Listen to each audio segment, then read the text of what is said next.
होटवा के हमारा बुझल चकिरी न बुझल चकिरी न भदरा चटैला है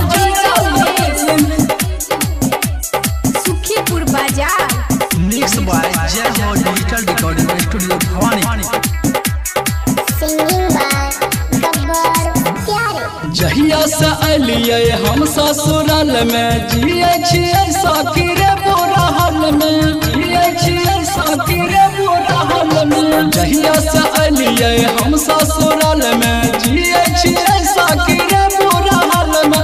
रोज रोज ककला आवे छै जी मां रोज रोज ककला आवे छै जी मां।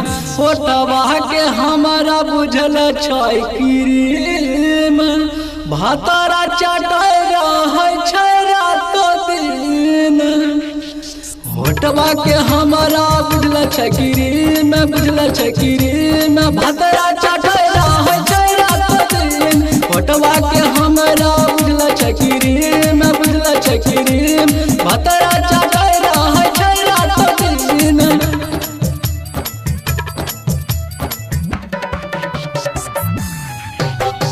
डीजे उमेश सुखीपुर बाजार mix by Jai Ho digital recording studio Bhavani. हरदम लागल रहे छै तबो न मन भरे छै। आम के लाशा जैसे हरदम साटल रहे छै हरदम साटल रहे छै। हरदम लागल रहे छै तबो न मन भरे छै। आम के लाशा जैसे हरदम साटल रहे छै। प्यार करे छै हमरा अंगरी पर गिन प्यार करे छै हमरा अंगरी पर गिन। होठवा के हमरा बुझल छै क्रीम भातारा चटाई रहे छै रातो दिन।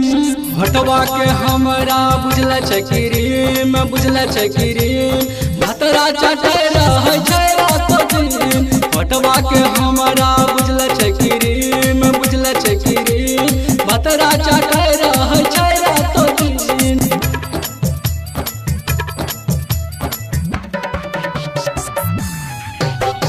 डीजे उमेश